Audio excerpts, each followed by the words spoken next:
Welcome back नाजरीन। Mister Robert से हम बात कर रहे थे, उन्होंने हमें बहुत सारी इन्फॉर्मेशन दी सीपीसी के बारे में, उनके पाकिस्तान में किए जाने वाले प्रोजेक्ट्स के बारे में, उनको जो प्रॉब्लम्स फेस हुई पाकिस्तान में, उन्होंने जो एक्सपीरियंसेस हमारे साथ शेयर की, उन पर बात हो चुकी है। इसके बाद हम थोड़ा सा उनसे व्यू लेंगे कि पाकिस्तान की कैपेबिलिटीज़ वो कैसा पाकिस्तान को देखते हैं, यहाँ की यूथ को वो कैसा देखते हैं, यहाँ के लोगों को वो कैसा देखते हैं। Mister Robert, tell us that how did you find the people of Pakistan? Are they capable as they are doing a lot of work? They are serving as doctors, engineers in the outside world in many countries. How did you find the people of Pakistan? Well, generally I find that the people I deal with, the people who have an education or university education have quite a good education. Your doctors in particular do work in many countries. We have a lot of Pakistan doctors working in the countryside in Australia where our own doctors are reluctant to go. They are they are highly regarded, and I have this is not just myself.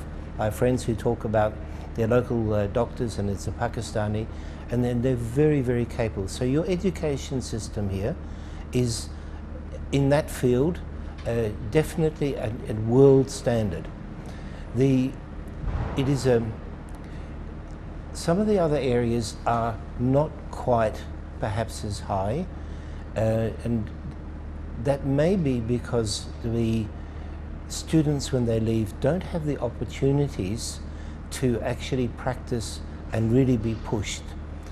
There's a little bit of a cultural difference, whereas in Australia people are expected to make their own way very, very quickly.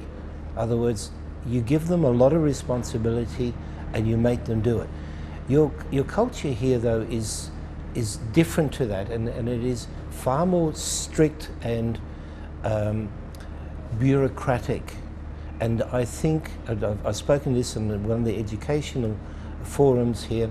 How did you find the Pakistani government, see the Australian government and their works? How did you find they are dedicated? No, the real dedication is in private industry. The government, this is an issue.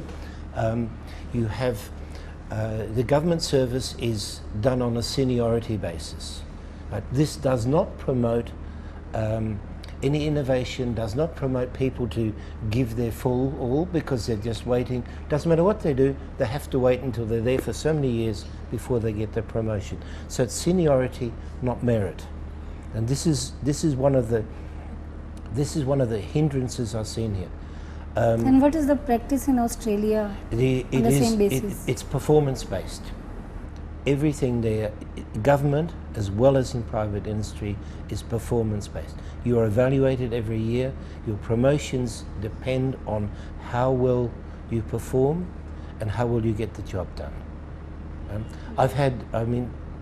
I have a wonderful group of people who work for me. I have a young team. They've all been very surprised, but what we've done, or what I've done with them, is the Australian way. I've thrown them in the water at the deep end and say, you've got to have to learn to swim. Very, very different to your culture. They've taken to this challenge, and they have learned, and they have become very, very good, experienced people. So if I go right back to the beginning of the question, a very big problem which is considered is that people complain that they are not given the appropriate outcome. This is what I'm just talking about before, because your system, or particularly in the government, is not performance based, it's seniority based. So it doesn't matter how well you do, you're just not given the recognition for it. I've seen it with my own staff, where they have been given the opportunity, they have taken to it, and the results I've had from there are fantastic. So if this is applied across your whole country into every organisation, you've got the people here. People can do it, people have the skills and have the willingness to learn if they give them the opportunity. That's all that they need.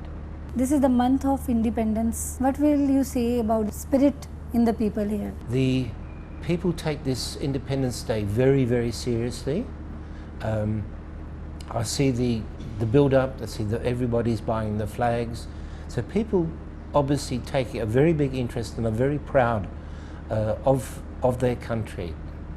Did you visit the border, the Pak-India border here in Lahore? Yes, I did the what's the border crossing? Just trying to think. Where the two sides, the Indians and the Pakistanis, are marching and very, very serious. And the closing ceremony at the end of the day. Yes, I have seen that. Very interesting. Yes. How did you find the spirit of people at the border? Also, they're very proud of their country, and they really applauded the army guys when they were doing their ceremony there. It was very enjoyable, and I think everybody there, and I was one of maybe 2 or 3 foreigners there, and hundreds of Pakistan people, and they all thoroughly enjoyed it. I think you have a very strong sense of nationality here. Mr. Robert, how will you define Pakistan if I ask you define it in a sentence? A very, very busy place with a lot of happy people. I can't say more than that. Okay, and how did you find the people of Lahore, and how did you find Lahore? As it is a Lahore-based channel, that is why I'm asking you. Oh, okay. I mean, the people in Lahore have been, no matter who I've run across or people come across, everybody here has been friendly. People come up to me as a stranger and say, "Oh, where are you from? Hello." Of course, the typical question when you say you're from Australia, they ask about the cricket, and I've got to hold my head like this because I've never played. But no, they're lovely people, they're friendly people, and I'd have no hesitation in coming back here again.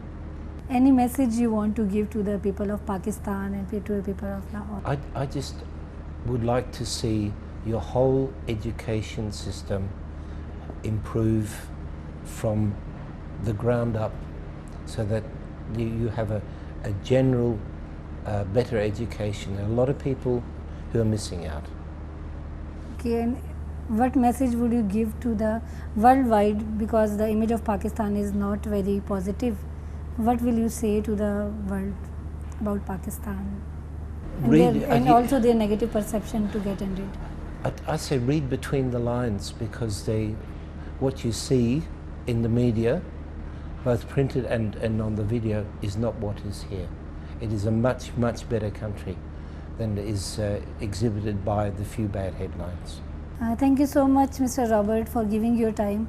It has been a very much informative session with you, and I am very much thankful on the behalf of my channel as well, on the behalf of my city and on the behalf of my country as well. Thank you so much. You're very welcome. नाज़रीन, programme का वक्त अब ख़त्म हो जाता है। Mister Robert के साथ बहुत अच्छा एक हमारा इंटरव्यू सेशन रहा। अगले प्रोग्राम में किसी नए मौजू, किसी नए मेहमान के साथ हाजिर होंगे। अपनी होस्ट को इजाज़त दीजिए। अल्लाह हाफ़िज़।